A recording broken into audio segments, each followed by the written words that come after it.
Hello, friend and future deep dweller. In this episode, you will hear me have a conversation with two of the most prominent researchers within the field of qualitative capital market research, or the sociology of finance, Hervé Stolowy and Paugam, both at HEC Paris. We discussed their up-and-coming research article named Shaping Collective Action in Financial Markets Through Popular Expertise, an analysis of due diligence posts on WallStreetBets. In addition to Hervé and Luke, it was co-authored with Yves Gendron and Alexander Madeleine.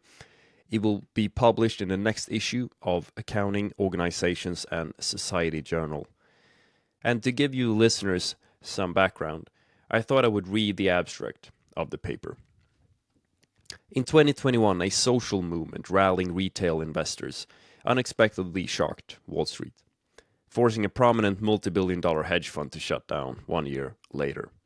After incurring massive financial losses, social movements in financial markets have significantly developed in the wake of the 2007-09 financial crisis, resulting in the emergence of various collective actions. We analyze one recent example of such undertaking by the WallStreetBets or WSB community on Reddit, which disrupted the stock prices of several meme stocks, for example GameStop, by disseminating influential investment narratives.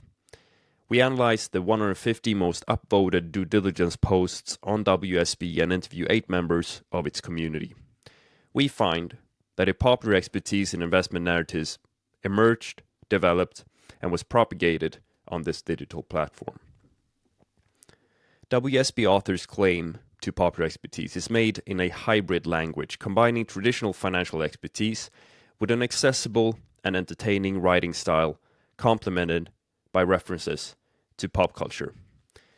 Our analysis brings out a growing resentment among retail investors about the unfairness of financial markets and its role in mobilizing them for collective action that challenged the existing order of things.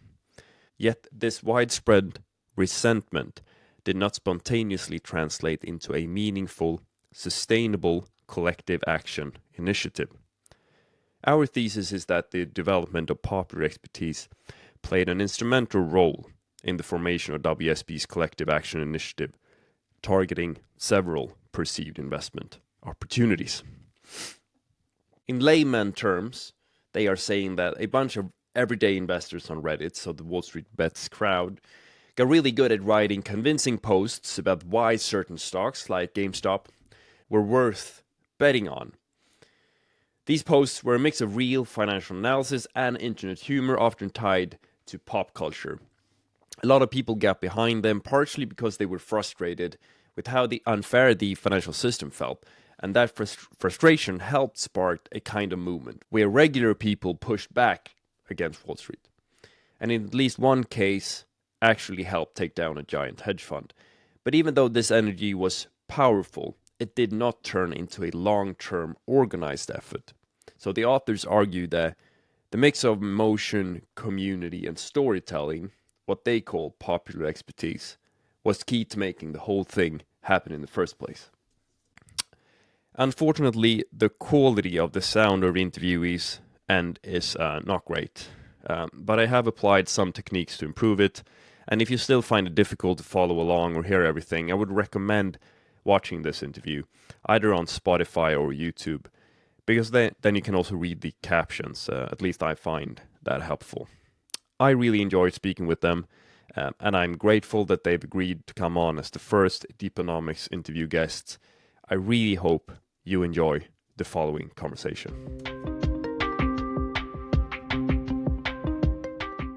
I thought we could, if it's okay with you, it would be fun to simply start with 2 quotes from the paper, because obviously this this paper is awesome. It got so many fun quotes. I really enjoyed reading it, and I'm sure you guys really enjoyed producing this research. I mean, it's very different from a lot of the academic articles that you come across. And so if it is okay with you guys, I just want to read two quotes that I find really interesting or fun. So the first one is, "Hold tight, you retards, we are going to the moon."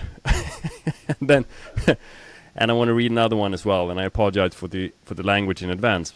GME is a fucking steal, regardless of squeeze. Buy now or be left on a dying planet while we head to Alpha fucking Centauri. I mean, what is going on here? How can this kind of quotes and text be even visible in an academic paper published in a top journal?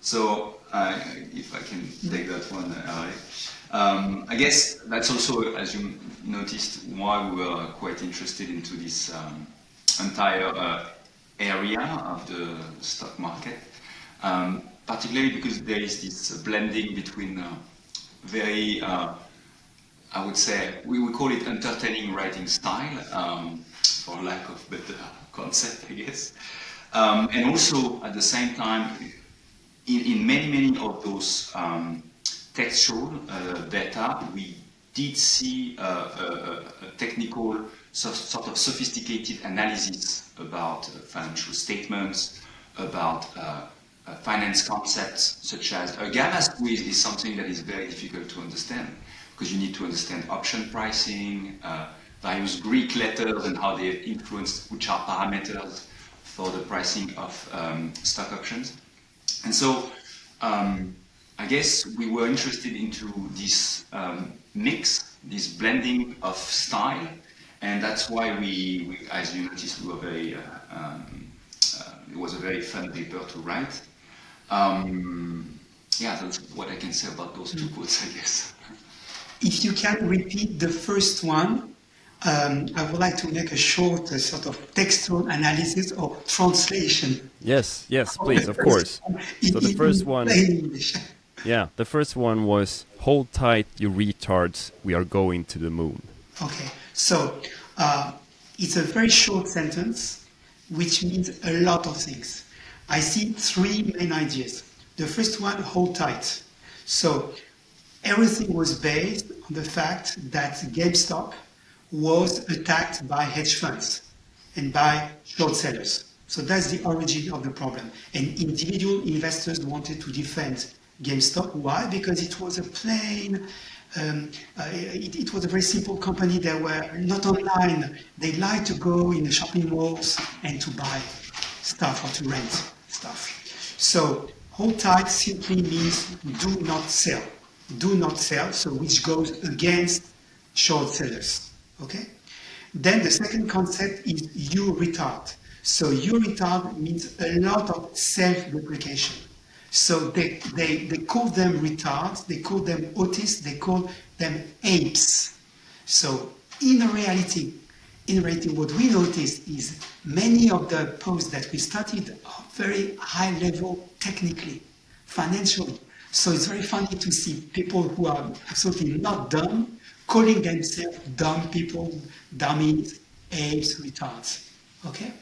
And the last is we are going to the moon, so they use a lot of emoticons, emojis, and one of them is of course the moon, one of them is the rocket, and it's simply meaning that we will win. We will win. So what we are doing will make us rich maybe, but we will win. So in a very short sentence, you have a lot of ideas. Yes, exactly. And thank you, Hervé, for noticing the sort of different parts of that, because it did entail a lot of, I guess, the main theme that comes out both in your paper, but also that's specific for WallStreetBets, that subreddit, right? Mm-hmm. So a lot of meaning for sure. But okay, so for any of the listeners here, maybe we should give a bit more context. You wrote a paper about WallStreetBets, and it is a forum on subreddit, and so how come you decided to study this specific subreddit? What really happened at the time, which you thought this is worth to investigate from sort of your standpoint? Yeah. So we are interested for a while now into narratives and how they influence and shape financial markets. So our work over, I would say, at least the past 5 to 7 years has been highly inspired by the work by Robert Schiller, Narrative Economics, which we sort of interpret it in our own way by incorporating a bit more of a interpretative, sociologic angle to it, because Robert Schiller is a pure economist, which is not exactly what we do. Right? So we were interested into that, so we worked a lot on corporate whistleblowers, on activist short sellers, and also, so short sellers, right, since they were involved in this GameStop subreddit and etc. I think that was one angle we sort of came from. And also we obviously wrote this piece with two co-authors, Alexandre Madeleine and Yves Gendron. So Alexandre is at Rotterdam School of Economics, Rotterdam School of Management. I always confuse the two. But anyway, and I think he approached me one morning saying that he had found this quite interesting area on the WallStreetBets subreddit. And so we discussed. We also looked at a specific piece of that subreddit, which is the due diligence part. Right. Yeah. So, which is where you find the most sort of sophisticated, advanced analysis, right?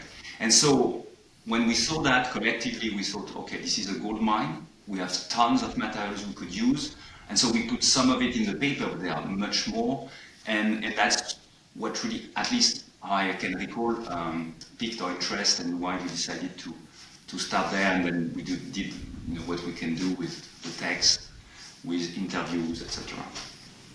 Right, and I guess from the users on this forum, if we say something about sort of the rise why this happened, you mentioned that you've done research about that sort of narratives that are competing in the market, right? Competing for expertise or to win, and there was a lot of build up, I guess, in terms of unfairness and inequalities and stuff. Yes.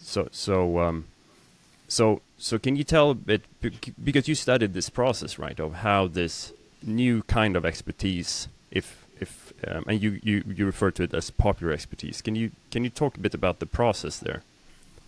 No.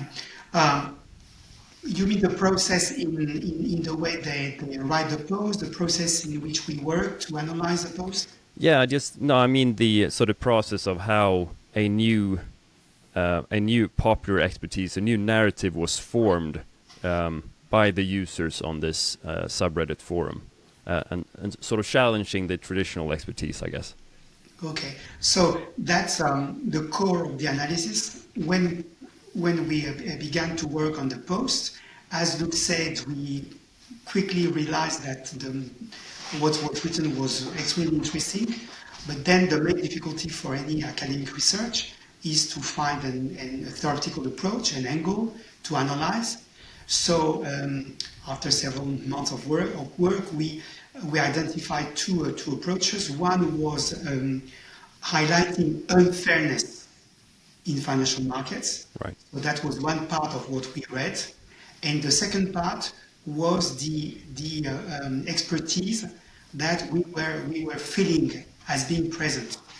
The main difficulty for us was to qualify this expertise. Okay, we were seeing an expertise, but it was not easy to qualify it. And then we analyzed the expertise, and the idea of the popular expertise came from an area which is very different from what we are working usually in. It's the area of fan studies. So there is a literature about fan studies, which uses the concept of popular expertise. And then we analyze in detail how is this popular expertise made of, and we identify several components. And that's the process. So the process is a true mixture of elements that you would never expect in expertise and elements which are more classical, traditional financial expertise. And in the elements you would never expect are some elements that were already mentioned at the beginning of our talk. For example, the vocabulary used, the emojis, etc. Yeah, if I can add a couple of thoughts about that.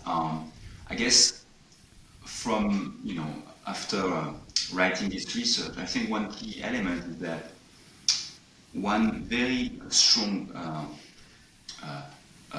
power to develop an expertise is this feeling of unfairness. You know, when you face a situation that you think is completely unfair to you or to your group where you belong, for instance, if those retail investors felt that during the global financial crisis they were badly, the right culprit did not go to jail, that Wall Street was against them, etc. The rules were sort of rigged to their disadvantage.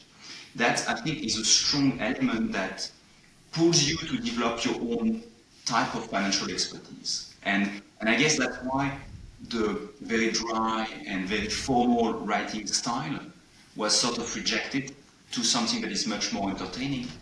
But at the same time, any sort of analysis, financial statement analysis, financial analysis of a situation of an investment, you need to some degree the traditional tools of earnings, of multiples, of discounted cash flows, etc., strategy analysis.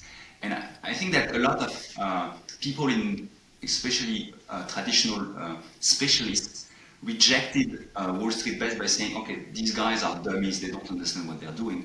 And instead of looking at what actually was written, they could have understood that actually those guys are pretty smart, they know what they're doing, some of them at least, and they developed something that is, because okay, the writing style is different, but the fundamental analysis, and that's clearly visible in Roaring Kitty's, one of the influential people in that community, videos and again podcast and writing, that he was very much involved into a high level of expertise and a high level of communication and smart investment ideas, at least at the beginning, and then things escalate. Yeah, and I guess so. This the whole GameStop saga took place from, I guess, end December 2020 to like the first quarter perhaps of 2021, or at least that's I believe like something like 75% of the posts that you analyzed in your study was at least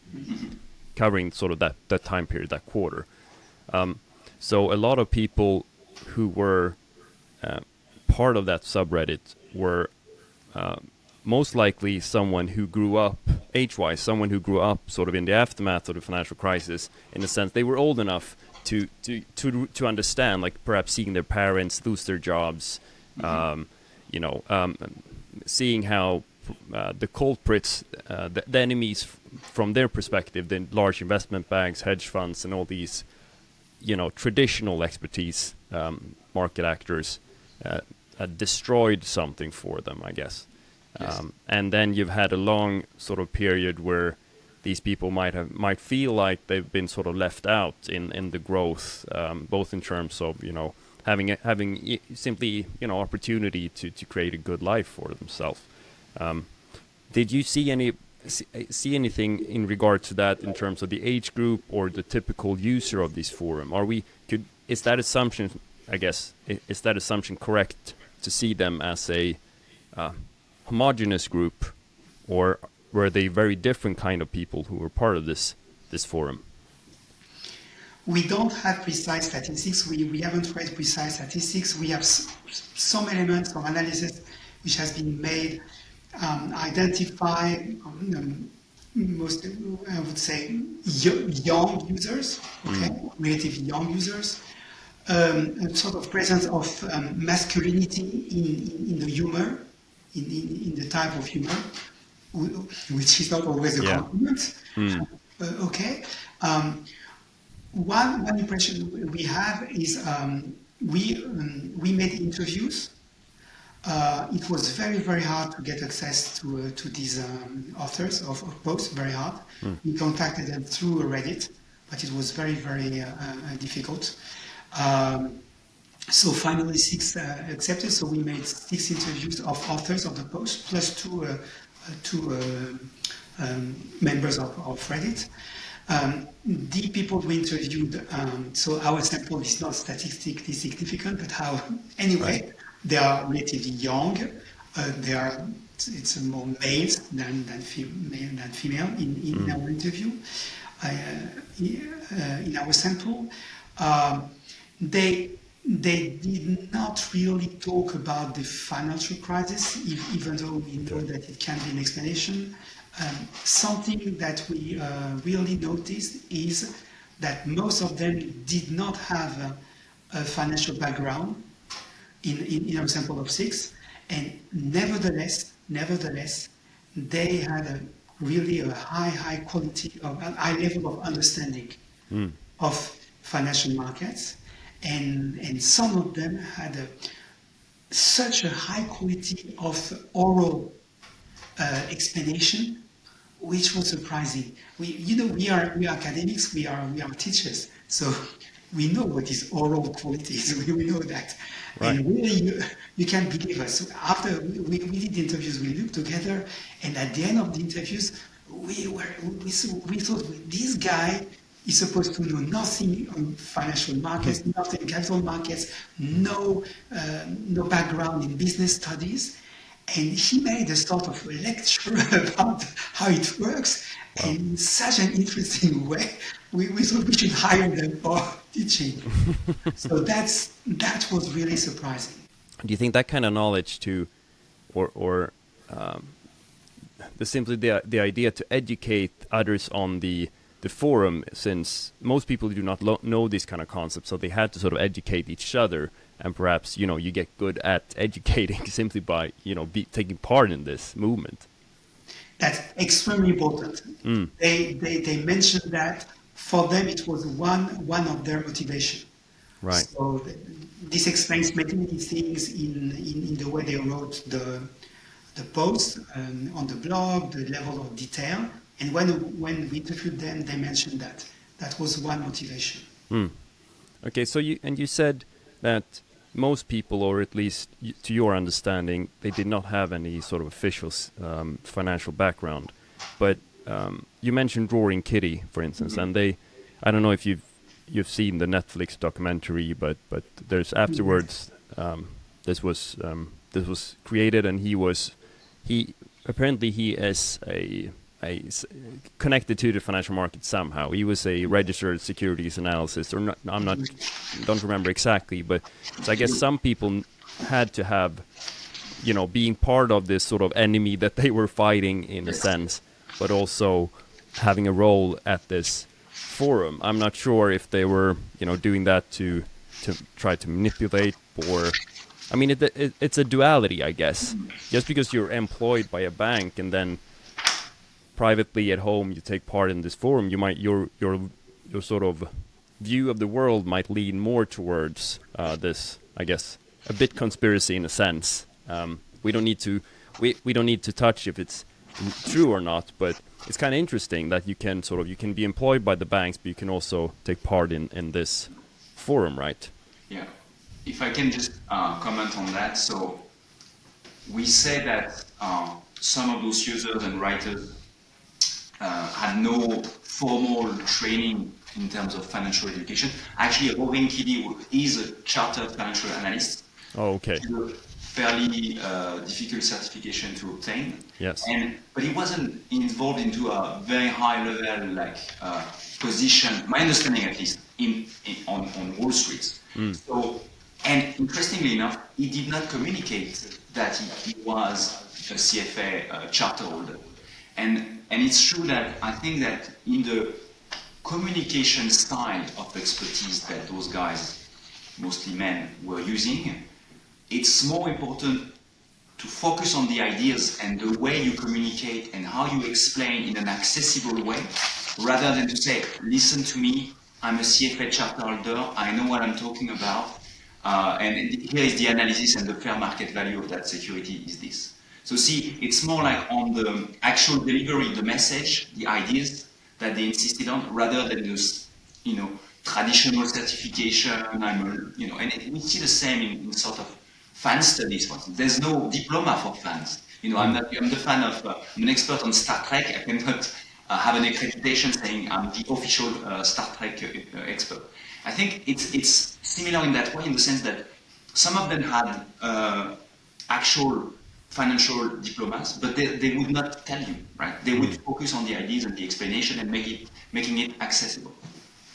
Right. Sorry, go ahead. No, just to add one word.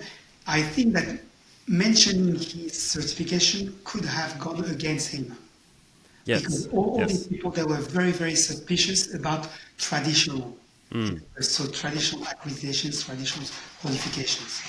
Yeah, right. Because if he would have said that, he would sort of show his alignment with the enemy, in a sense. Yes. From their perspective. So I guess he hit it well to gain, I guess, comfort and knowledge from, or support from the other members of the community, right? Yeah. And you can see that also in the style of communication. It was sipping a beer, in his room. It wasn't in a suit or anything. And the red bandana, just very, very, very special, unique for sure. If I remember, he was in Netflix documentary. He was also there was also a movie, a real movie. Oh, really? Okay. Yes, there was a movie on WallStreetBets with an actor playing his role. And if I remember, I don't remember whether it was in the movie or in the documentary, but he was operating in a sort of basement. So it was well equipped, a lot of screens, computer screens, but very strange to see him sort of something very dark. Yeah. Very dark. Okay, so maybe if we can perhaps cover a bit more on the sort of academic side, in the sense. So you looked at the due diligence posts, and you decided to. Can you talk a bit about that process? You decided to look at 150 of them. They were upvoted, and a bit about that sort of methodology, I guess, about finding the material. For this type of research, you need, I would say, sample criteria.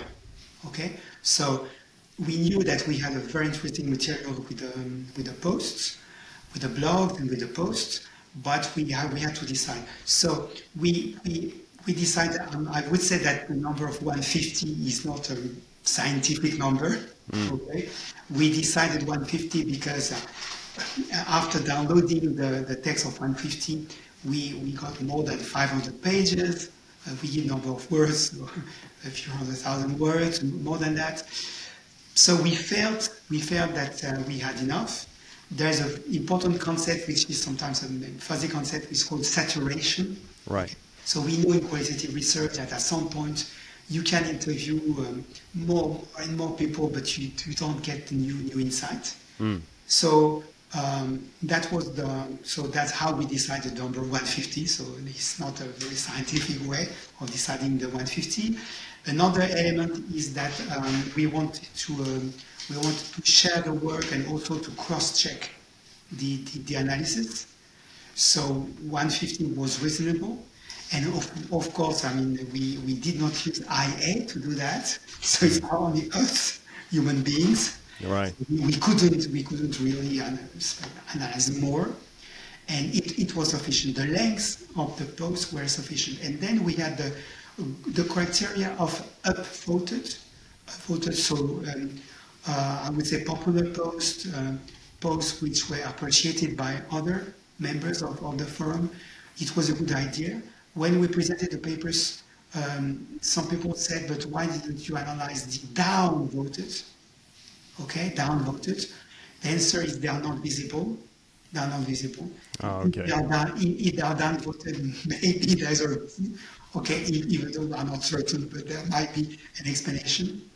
So we were relatively confident that the selection process was okay for a qualitative research, and the saturation was present. We saw that after reading 10, 20, 30, 50 posts, at the end we were seeing the same elements. One difficulty we had, and that's why in the paper I strongly recommend the appendix with the table. We are proud of it because we wrote the appendix because for us the first reading was like a foreign language. Yeah.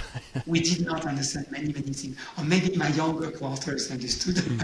Personally, it was problematic. The acronyms, the emojis, the vocabulary. So that was a practical difficulty. Yeah, it's true that the writing style is related to a generation of people, and also to some extent also US culture, which is in Europe is very present too. So it wasn't too difficult to understand memes and things like that. But some memes, honestly, we could not, maybe because we are French and French Canadian, we could not get. But there's one. I really wanted to nail the specific episode where the picture was taken. I could realize it was related to something I saw when I was younger, but I couldn't exactly know for sure. So it was a bit, interesting on that regard. And to be fair, all the posts were not systematically about GameStop, right? They were about other popular investment ideas such as movie theaters, AMC, or also Nokia. Those very popular brands that had this sort of emotional attachment for the investors for this generation because they grew up with those brands. So BlackBerry as well, things like that. So it wasn't entirely about GameStop. Yeah. One element I could add, because you are interested in methodology, I think that sampling is one element, is maybe not the key element for qualitative research as far as you have enough material. However, from the reviewing process, we remember well that in the first version that we submitted, there were no interviews. And the interviews have been added. The interviews have been added in the second step, and they have been asked by reviewers.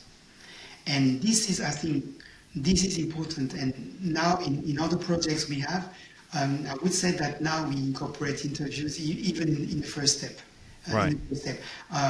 Interviews are extremely important. And originally we thought about interviews, but it was so hard. It was so hard that we gave up. Simply to get access to these people was hard. They write under pseudonyms, so it's very, you want to interview grapefruit extract, but it's not easy to, look about him on LinkedIn. Yeah, exactly. I had an anecdote about contacting all these people on Reddit. So we took the 150 and in order, so we decided to contact the first 50. So I was absolutely not familiar with Reddit before working on this research, so I had to become a member of Reddit, something very new to me. Yeah. And then I prepared a text and I sent an email, a short text through Reddit. Okay, so there's a way to contact the authors. Yeah. Studios. And guess what? After a few hours, I was banned. Oh. I was punished. You were contacting too many, I guess. Exactly. I was punished by Reddit for a few days.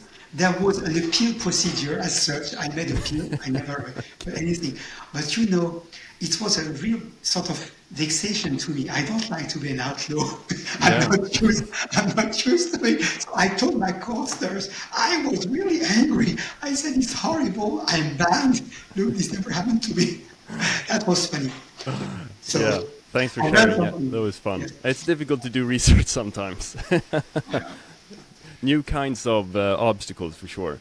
But so one thing I thought about when you guys were talking now was, so the whole idea, I guess, about this forum is to sort of go against, be contrarian, go against the traditional expertise, the traditional financial market actors, and create your own sort of narrative, as you guys talk about in the study, and then to democratize sort of this knowledge that everybody should be able to get in on this and learn and be part of this and go up against the larger players. But then when they do that, they, as you said, they do it with a tribal language style, which most people don't even understand. So they make it available, but you're still not, you still can't be part of it if you don't understand it. So it's again this duality. Are they they let you in, but they don't. You need to learn you need to be like them to be part of it. Can you say something about that?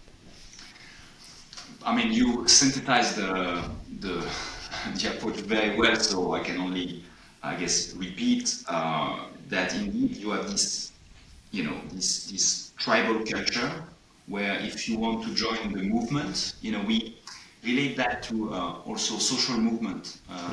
So, for instance, the 1%, the 99%, or Occupy Wall Street. You see this similar sort of attitude where if you want to join something bigger than you, you need to learn how to be part of the group and to understand and to communicate in the similar style. So, for instance, there were, I think, in interviews, there were people explaining to us that when they wrote their initial posts, people are saying, "Okay, thanks, great analysis, but can you put more rockets or emojis in your post, because that's part of the community." So I guess it's just for some people also complain that it had changed over time, with the growth of the subreddit, that it changed and the culture got a bit lost, but yeah, they really wanted to have this entertaining way of writing, and you needed to learn the code.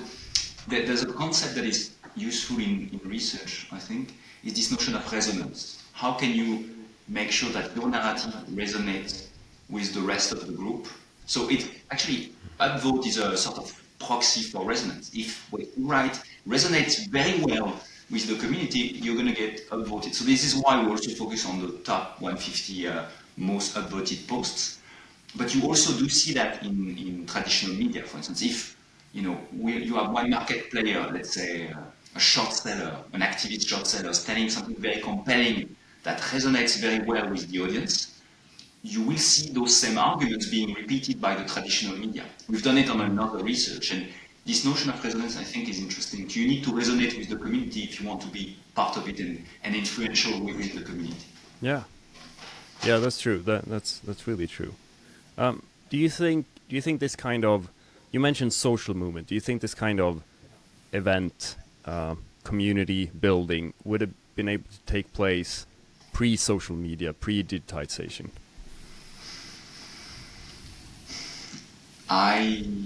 You wanna?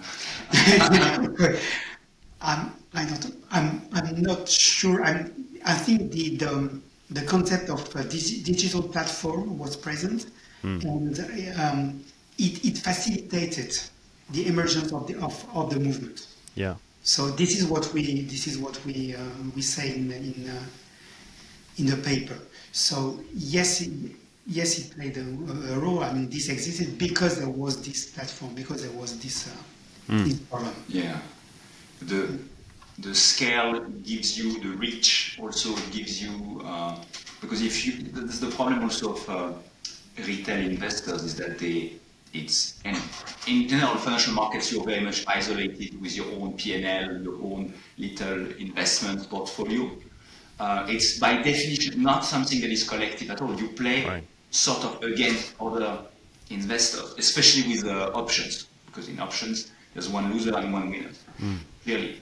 And I guess the big difference here is that you have this digital platform that allows for something. As long as you create a group that has some sort of community within it, you can create something that can make everyone better off against maybe other actors. But when we presented this research to other market participants, for instance, fund managers or professional investors, two things emerged. The first is that now they look at social media a lot. Retail investors, they consider it part of their due diligence to actually do not ignore anymore, saying, "Oh, those guys don't know what they're talking about, they're dummies." Now they really, really much care about, because probably many of them lost a lot of money or did not profit from it. Yeah. And they also, some of them also, therefore infiltrated those social media, just created an account and just, we don't know whether, you have anonymity, so we don't know who writes what, but, they could try to manipulate a bit. Yeah. Yeah, exactly. I mean, that was just the fact that this entire event brought down a entire hedge fund. At least one went under, right? Lost billions because of this. It's kind of interesting. And as you said, now investors they can't just disregard what's happening on these platforms anymore. They need to be aware and infiltrate, or at least stay on top of this. So it's interesting that this has become part of, I guess, the one step in a due diligence process, perhaps for investors today. And I had another interview with Johan Graf, and he's doing some research right now on investor relations, and I thought a connection between your paper and what he's doing would be interesting. What do you think? Do you think a IR officer how should they sort of approach this kind of stuff? Let's say your company is starting to get mentioned a lot in a subreddit forum, either for good or bad. But how should sort of the practitioners, how should they react? Do you have any advice? First, they should get information. They should be aware. So that's the easy part of the answer. The first part of your question, to be aware. The second part, we should ask investors relations officers.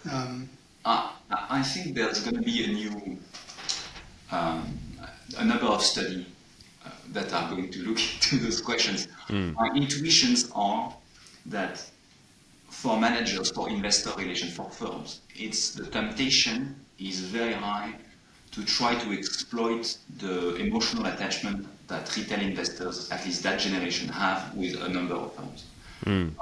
So generally, you could, and that we saw that with GameStop, that retail investors, they side with management, saying, management this, management that, they have great investment ideas, etc. So the temptation to say, okay, I'm going to maybe say, be a bit more optimistic, be a bit more positive about my forecast and everything, to create excitement among retail investors.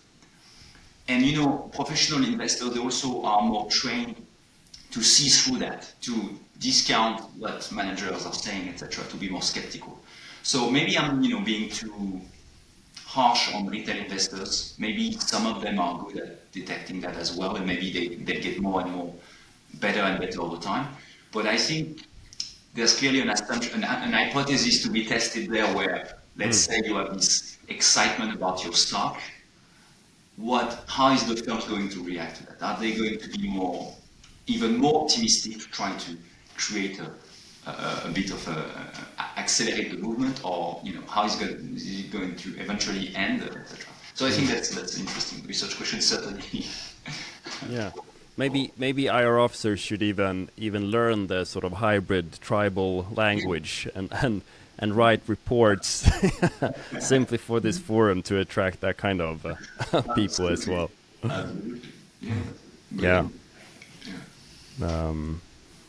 I think it was. I mean, I just want to say, congratulations on a really, really cool paper, and yet again, the sort of the group of you, I guess you four have written stuff together before, which is great, and it's fun to me as a sort of new into coming into this field and trying to learn as much as possible, to see that this kind of research is being produced by accounting professors. I mean, it's not what, I guess, if someone asked you why would you do a PhD in accounting, and I would say, because I want to do sociology, finance kind of studies, they wouldn't really they wouldn't realize this is an opportunity, right? So it's pretty cool that you're taking the lead on these kind of things. Thank you, Joanne. We appreciate that. It's very nice of you to say. Yeah, and so one question for you, Luc, because I know you're a chartered financial analyst, correct? Yes. And so how was it for you to sort of approach this with having that you have definitely the traditional, very high level knowledge about the financial concepts and all that stuff, and then you come in with the researcher sociology perspective and try to look at something that's definitely doing both, as you said, the hybrid language. They use these tools and they come up with new stuff. I guess the advantage is you're able to maybe a bit better to judge the level of expertise that was present in those texts. You know, if I remember that, you know, there's a concept that I've never seen or that I was briefly mentioned in level 3, after 25 hours of option pricing, you know, if you know that they're talking about that, it tells me that, okay, so the level of expertise that these guys, because they are very able and at ease to explain, they use metaphors and, you know, to explain something very difficult. I say, okay, right, I'm able to judge a bit, at least if assuming I'm representative of the traditional experts, I'm able to judge a bit where they stand on that. One good example, and we've put it in the paper, is the gamma squeeze calculator. You need, you know, to do that, to be, you know, able to put together such a tool.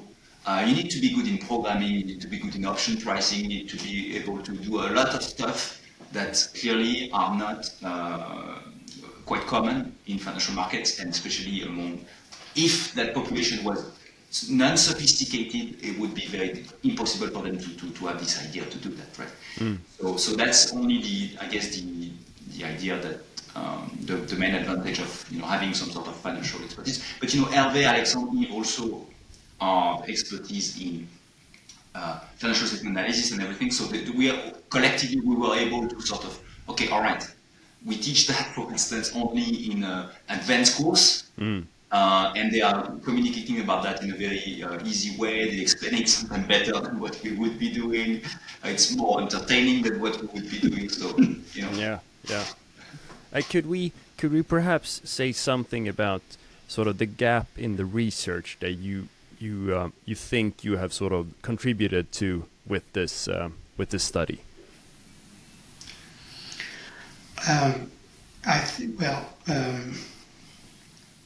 Several of the contribution of the paper are related to the concept of expertise in general, because a lot has been written on expertise, especially on the crisis of expertise. We have identified many recent work on the crisis of expertise. So what was interesting here was to show that maybe there's the crisis, but hey, suddenly there's a sort of new type of expertise. Right. So I think that was one of the good contribution we had. So, and crisis of expertise would be the perhaps you are a bit wary in terms of what's being said in mainstream media, so not just perhaps financial media as well, but the sort of general trend in the society today, I guess, that we for some reason our trust in the traditional sort of experts has been decreasing over time. Yes, and this began before the COVID crisis. But of course, it was exacerbated by the COVID crisis for sure. But we have publication before the COVID crisis too. So it's a trend. It's a global trend. Yeah, and I saw that you in the paper you reference a study that also investigates expertise in a sense, but within the area of COVID-19 forum or something. I think that was really interesting as well, because it's very connected both in terms of the rise of new expertise, but also in time-wise, right? The period, it was more or less the same. COVID was happening when these things were happening as well, on the subreddit WallStreetBets forum as well. So the one good side of academic research, especially when you go outside of your main field of research, is discovering authors. With this paper, at least I discovered Eyal. Eyal has written a lot on expertise. So for us, it was very, very interesting. We discovered his books, which are, at least for me, not so easy to understand, but fortunately he wrote articles, which are much easier to understand. And a good point also with presentations is we were not aware of one article of Eyal and O, And this was suggested during a presentation. So that's one more reason to go to present working papers, because this article, this single article, helped us a lot for the theory part of the paper, ALNO. So Yeah. that's a good sign of research. That's great. Is there any final thoughts, or what would you leave before we end here? If there's any additional things you would like to add?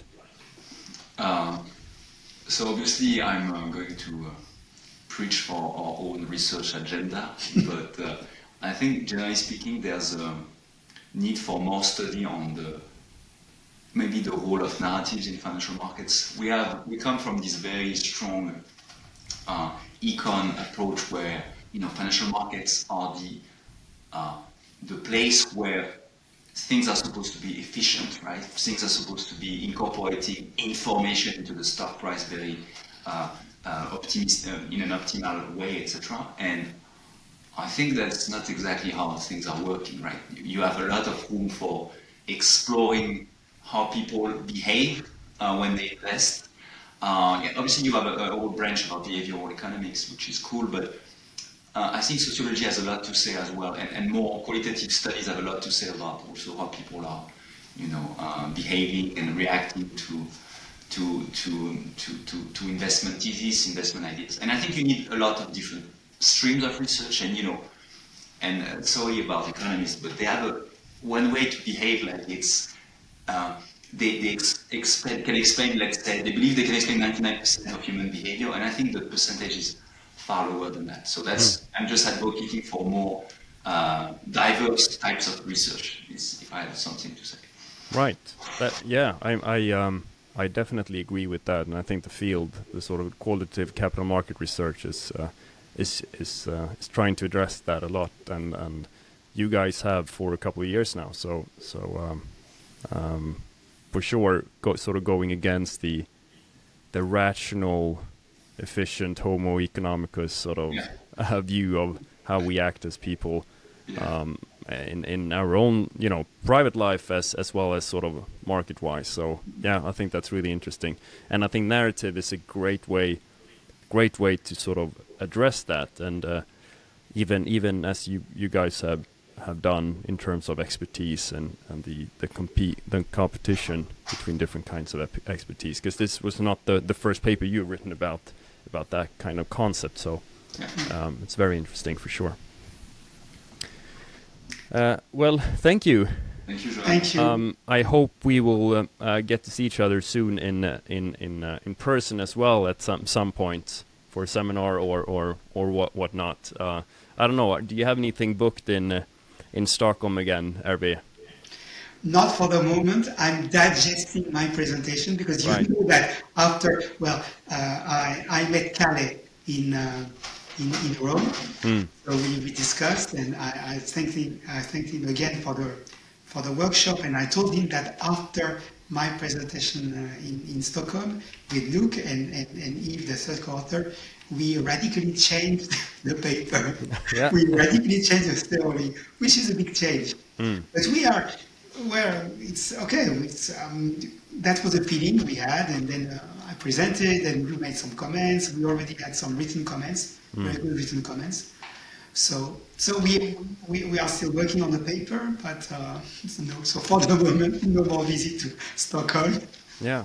I mean, the entire process of creating research and the idea that feedback is something positive, like critique is something positive, is a very, I would say, I guess you as a researcher become really good at not seeing it as failure, but seeing it as information about how you can go about improving things. So great that you had that view it helped out. Oh yes.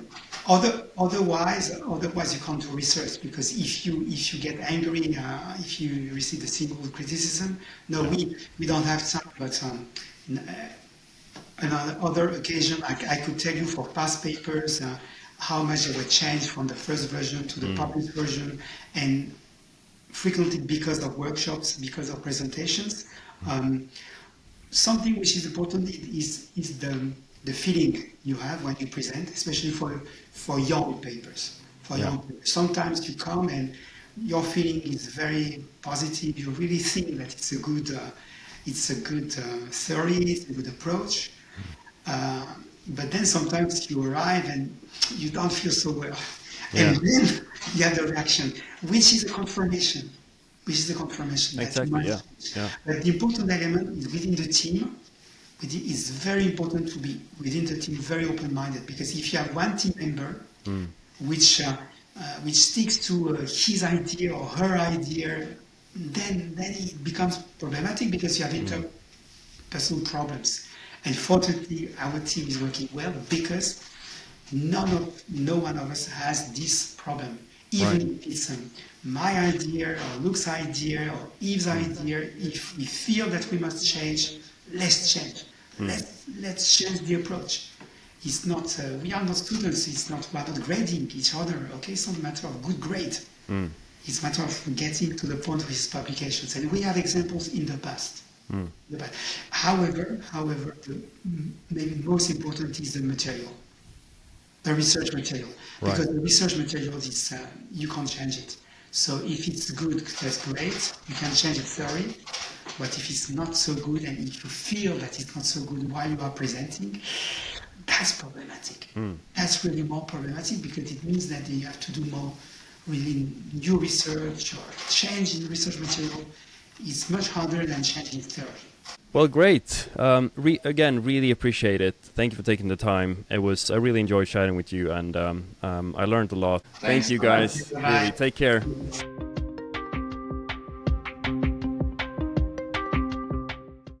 Thank you for listening to this conversation between me, Luke, and Hervé.